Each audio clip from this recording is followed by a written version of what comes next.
Selama ini, umumnya masyarakat Indonesia telah keliru mempersepsi Pancasila. Mengira Pancasila sudah beres sejak disepakati menjadi dasar negara secara resmi pada 18 Agustus tahun 1945.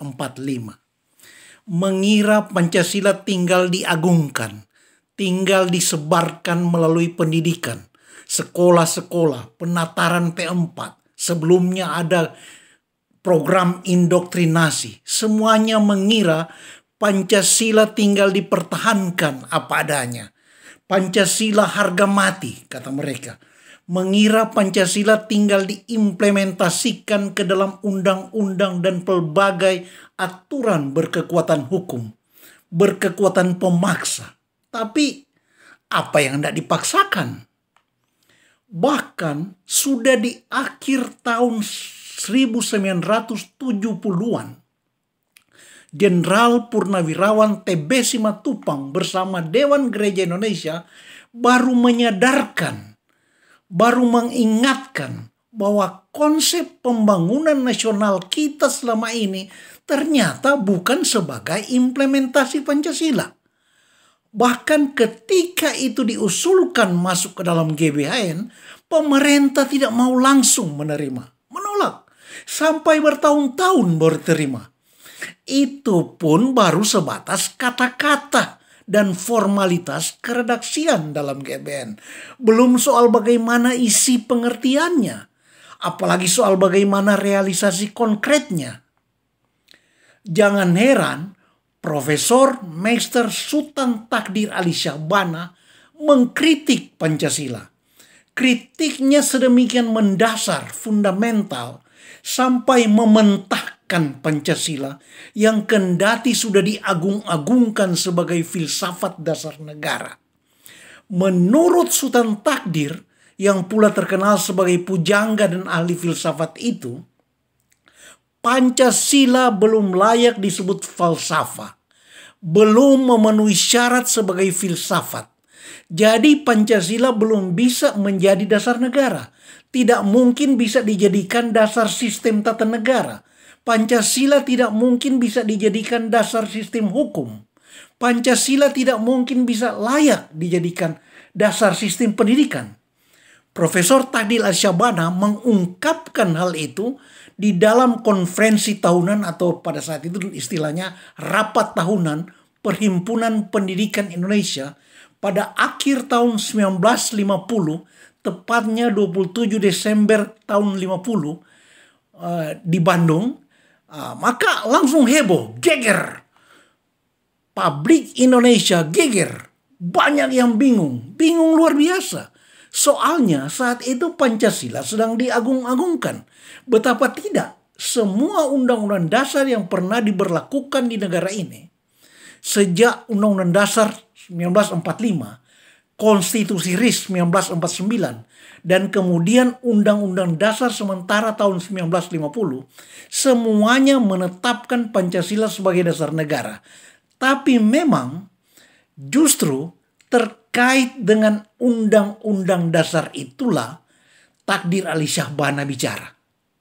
Justru terkait dasar negara dan Undang-Undang Dasar itulah Takdir mementahkan Pancasila.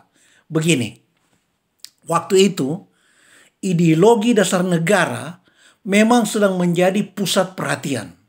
Sedikitnya ada 3 faktor besar yang memicu situasi tersebut. 3 faktor yang membuat ideologi politik dasar negara itu sedang menjadi pusat perhatian, pusat perdebatan. 3 faktor itu ialah, satu, pertama, pertentangan ideologi politik global. Pertentangan ini sangat besar dan melibatkan perhatian bangsa-bangsa sedunia, negara-negara besar sedunia.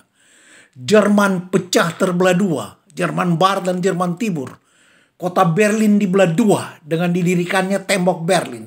Bahkan Korea, bangsa yang satu suku itu pun terbelah 2. Korea Selatan dan Korea Utara. Dan berperang terus. Bahkan status perang mereka masih sampai hari ini. Begitu pula bangsa-bangsa di Afrika, di benua Amerika Selatan, Latin, Amerika Tengah, semua bergolak. Juga Indonesia, misalnya peristiwa Madiun pada 2 tahun sebelumnya, 1948 itu. Nah, semua itu adalah pertarungan ideologi politik. Itu faktor pertama. Mengapa ideologi dasar negara sedang ramai diperbincangkan secara serius. Faktor kedua yang sudah saya sebut tadi, yaitu kaitannya dengan undang-undang dasar. Kita tahu saat itu, sejak beberapa bulan sebelumnya, sebelum takdir bicara itu, tepatnya Agustus 1950, Indonesia memberlakukan undang-undang dasar sementara. Sementara, ya.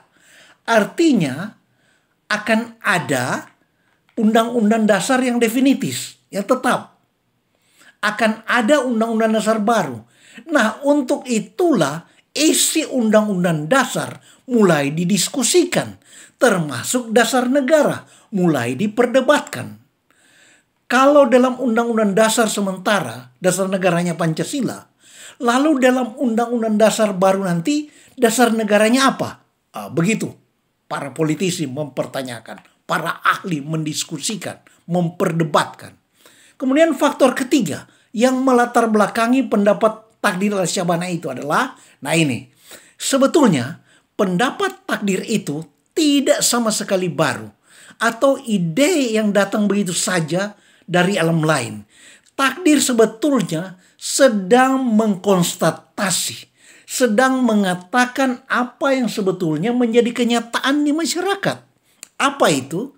Mengapa takdir sampai mengatakan Pancasila belum merupakan sebuah kesatuan sistem filsafat? Mengapa takdir mengatakan sila-sila Pancasila itu belum merupakan satu kesatuan? Melainkan tercerai-berai, berserakan seperti pasir di pantai. Itu tidak lain karena takdir menyaksikan betapa pandangan para intelektual Indonesia saat itu tentang pengertian Pancasila saling bertentangan. Asmar Hadi misalnya, intelektual Partai Murba, tokoh muda yang mengaku murid langsung Bung Karno. Dia menerbitkan beberapa buku ya terkenal dan menjelaskan bahwa inti Pancasila adalah keadilan sosial. Sosialisme sangat kentara dia datang dari sudut pandang kiri Marxis ya. Sila kelima ditafsirkan sebagai sosialisme. Sementara para pemikir dari Partai Nasional Indonesia, PNI, partai yang didirikan Bung Karno, mereka tetap melihat Pancasila seperti yang Bung Karno pidatokan pada 1 Juni tahun 45 yang dimulai dengan nasionalisme, kebangsaan, sila 3. Begitu juga yang lain, misalnya Ki Hajar Dewantoro yang menulis buku menjelaskan Pancasila yang berinti pada sila kedua, kemanusiaan, keberadaban, kebudayaan. Sementara kelompok politik Islam yang mengklaim sebagai representasi mayoritas bangsa Indonesia jelas-jelas mendahulukan dan mengutamakan sila ketuhanan yang Maha Esa. Begitu. Itulah yang disaksikan publik Indonesia. Kemelut itulah yang disaksikan oleh takdir Ali Syahbana. Takdir hanya mengkonstatasi realitas yang ada. Tapi tetap pernyataan takdir dalam konferensi pendidikan di Bandung itu menggegerkan. Ia mementahkan Pancasila. Nah, karena langsung ramai sampai beberapa waktu kemudian takdir terus didatangi wartawan. Ditanya terus, diwawancarai, diperdalam penjelasan itu. Dan takdir tancap gas, semakin menyeri. Kalau dalam forum di Bandung itu, takdir menggunakan metafora pasir di pantai. Artinya hanya satu himpunan tanpa perekat seperti semen. Jadi tercerai-berai berserakan. Pancasila cuma satu himpunan 5 ide yang tidak memiliki sistem kesatuan. Di dalam kesempatan lain, takdir bilang Pancasila cuma seperti pot yang ke dalamnya dimasukkan seenaknya segala sesuatu tanpa kecuali hal-hal yang saling bertentangan. Takdir menyebut itu dalam bahasa Belanda, pot vol tegenstrijd dikheden. Pot yang dipenuhi segala yang penuh pertentangan. Nyaris seperti tong sampah. Tapi tentu saja tidak begitu ya. Karena ide-ide dalam Pancasila itu jelas bukan sampah. Itu ide-ide yang sangat penting, bahkan diagung-agungkan. Di mana-mana orang rela mati untuk ide-ide masing sila itu. Bunuh-bunuhan demi ide-ide itu. Begitu pula takdir. Takdir sendiri mengagungkan. Kita tahu dia sendiri kemudian bersimpati dengan Partai Sosialis Indonesia, berarti dia mengagungkan ide sosialisme. Takdir memberi contoh tentang pertentangan, tentang tidak bersatunya sila-sila Pancasila dalam Pancasila itu, yaitu sila pertama dan sila keempat. Ketuhanan yang Maha Esa, negara dan warga negara harus berdasar ketuhanan yang Maha Esa. Tapi itu bertentangan katanya dengan sila 4, kerakyatan atau demokrasi. Karena di dalam negara demokrasi, semua warga diberi kebebasan untuk percaya Tuhan maupun tidak percaya Tuhan. Tapi pendek kata geger, masyarakat intelektual Indonesia gonjang-ganjing. Banyak yang merasa terpanggil untuk menjawab atau menyelesaikan problematika yang diangkat oleh Takdir Ali Syahbana itu. Tentu saja mereka yang terpanggil itu adalah intelektual yang sungguh-sungguh mengerti permasalahan. Mereka tahu bahwa apa yang dikatakan takdir itu ada benarnya. Jadi yang terpanggil itu bukan intelektual atau akademisi setengah matang yang tak pernah merasa ada masalah dengan Pancasila. Mereka yang selama ini merasa Pancasila tinggal diajarkan, tinggal diindoktrinasikan, disebar melalui penataran dan sebagainya, gitu. Manipul Usdek, Tubapi, 7 bahan pokok indoktrinasi, atau tinggal disebar melalui penataran seperti dalam P4 Lama Orde Baru yang memakan anggaran luar biasa besar itu, atau tinggal disosialisasikan bersama 4 pilar itu. Pancasila tinggal dipertahankan segala harga mati. Tidak. Bukan mereka para intelektual yang sadar akan kebenaran kritik Sultan Takdir. Nah, siapa para intelektual dan tokoh pemimpin bangsa yang terpanggil karena mengerti apa yang dikatakan oleh takdir itu? Saya mencatat beberapa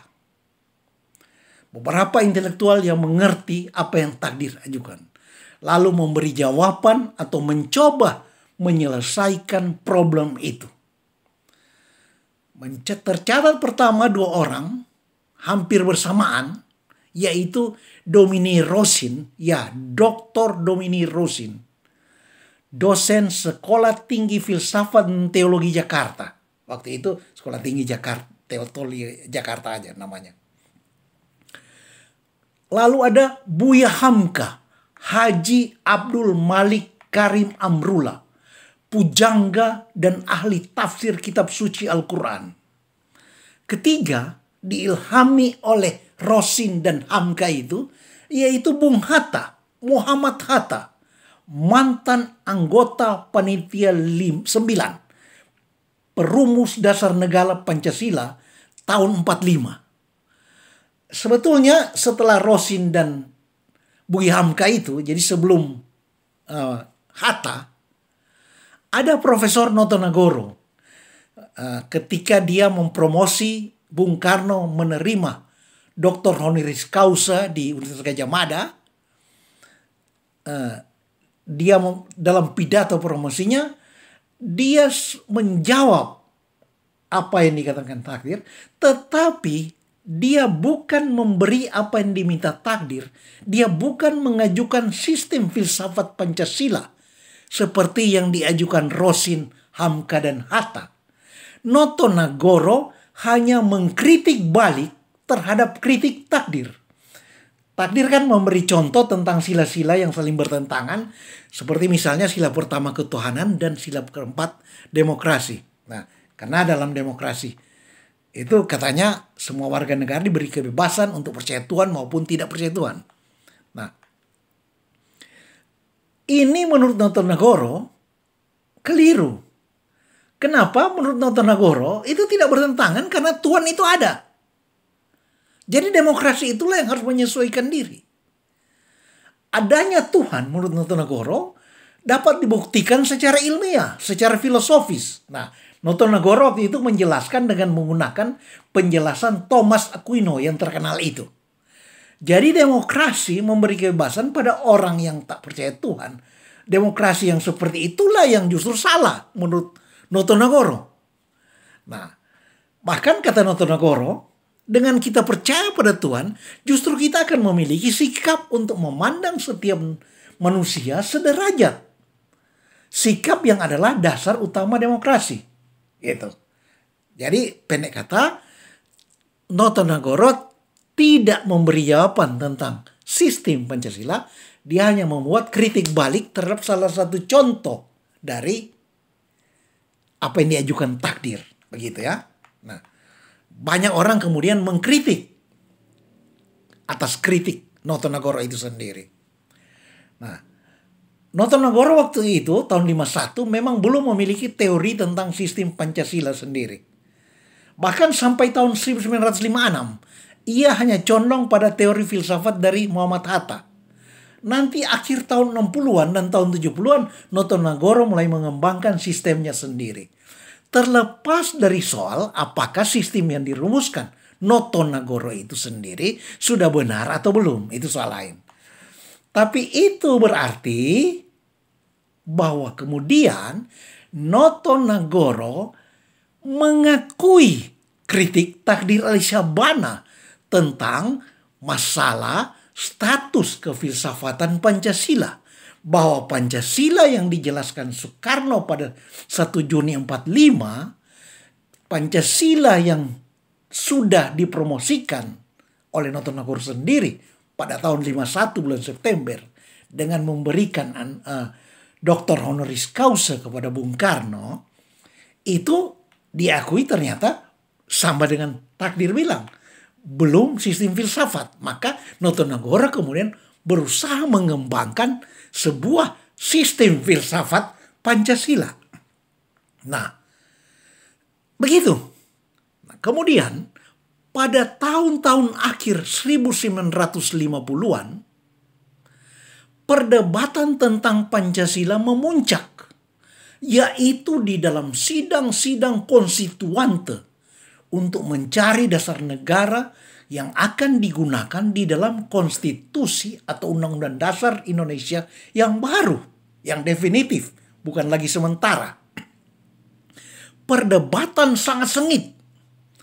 Belum pernah Pancasila dikritik seradikal ini. Dan sebaliknya belum pernah Pancasila dibela dengan argumen-argumen yang sangat logis dan hebat sedalam kali ini. Itu salah satu puncak prestasi intelektual bangsa Indonesia. Sayang sekali kalau generasi muda sekarang tidak menyimak dokumen pidato-pidato perdebatan di konstituante itu. Itu sangat penting dan dalam dan bermanfaat. Salah satu yang mengkritik Pancasila di dalam forum konstituante itu adalah juga Profesor Takdir Alisabana. Waktu itu dia mewakili partai. Dan ia tetap masih mengulangi kritiknya tahun 50 itu. Itu artinya di mata pemikiran Takdir Alisabana, teori dari Domini Rosin belum menjawab masalah. Teori dari Buya Hamka belum menjawab masalah. Nah, apakah juga teori Bung Hatta belum menjawab masalah? Hatta itu ahli filsafat loh. Bahkan belasan tahun sebelumnya, sebelum waktu itu, Hatta sudah menerbitkan buku filsafat Yunani sampai beberapa jilid. Bahkan buku teks pula, buku referensi. Tidak boleh salah setitik pun. Apalagi teori Pancasila Hatta sudah diperkaya oleh inspirasi dari Rosin dan Hamka. Dari Dr. Rosin dan Profesor Hamka. Juga teori Bung Hatta kemudian sudah diterima oleh Universitas Gadjah Mada pada tahun 1956 itu, sebelum takdir mengulangi kritiknya. Nah, ada apa? Ada apa? Apa yang terjadi? Ini betul-betul kacau. Bahkan sesaat menjelang berkecamuknya badai prahara tentang dasar negara, di dalam sidang-sidang konstituante itu datang pula kritik terhadap Pancasila yang jauh lebih dalam dan lebih luas dibanding kritik Sultan Takdir. Kali ini datang dari Justus Maria van der Cruyff. Wah, betul-betul prahara. Kemudian tahun 1959 pemerintah menggelar seminar besar di Yogyakarta untuk mengkaji secara mendalam sistema filsafat Pancasila. Tampillah Profesor Nicholas Driyarkara, ahli filsafat yang namanya diabadikan pada sebuah perguruan tinggi filsafat di Jakarta, yaitu Sekolah Tinggi Filsafat Driyarkara. Juga tampil Profesor Meister Muhammad Yamin. Yamin bahkan adalah perumus kalimat-kalimat Pancasila yang tercantum di dalam pembukaan Undang-Undang Dasar 45 itu. Nah, kemudian masih ada lagi pada tahun 60-an tampil gencar antara lain teori dari Profesor Sudiman Kartohadiprodjo, seorang guru besar filsafat hukum di Bandung. Kemudian tampil lagi Profesor Notonegoro yang guru besar filsafat hukum itu dengan teori filsafat Pancasilanya. Nah, bagaimana pendapat mereka masing-masing? Pendapat Driyarkara, pendapat Muhammad Yamin, juga bagaimana isi teori Profesor Sudiman Kartohadiprodjo itu? Bagaimana teori filsafat Pancasila dari Profesor Notonegoro? Bagaimana teori Bung Hatta? Bagaimana teori Buya Hamka? Bagaimana teori Dr. Helmut Rosin itu? Juga tentang pendapat-pendapat lainnya seperti Profesor Mukti Ali. Juga bagaimana kritik dari Justus van der Cruyff itu. Nah, ini ya yang akan kita bicara lagi. Juga bagaimana pendapat dari Bung Karno sendiri. Mengapa kenyataannya Bung Karno tidak pernah memberi jawaban secara frontal terhadap kritik Sultan Takdir? Nah, ini semua akan kita bahas. Semua itu akan kita jawab dalam percakapan berikut.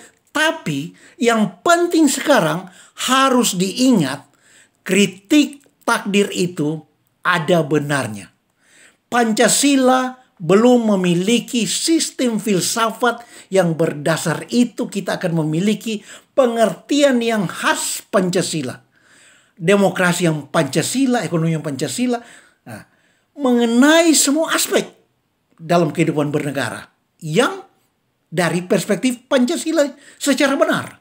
Selama ini tidak ada. Akibatnya misalnya kita tahu sudah masuk abad 21 waktu hendak mengamandemen pasal-pasal ekonomi di dalam Undang-Undang Dasar 45, Profesor Mubiarto yang ahli ekonomi Pancasila itu sampai meninggalkan rapat, walk out, protes.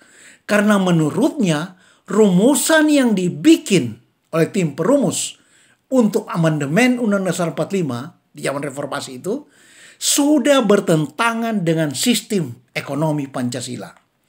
Itu sama persis dengan puluhan tahun sebelumnya ketika Sultan Takdir Ali Syahbana mengatakan bahwa kita bangsa yang mengaku berdasar negara Pancasila, tapi tata negara yang berlaku kita tidak beda dengan sistem demokrasi liberal di Eropa. Itu.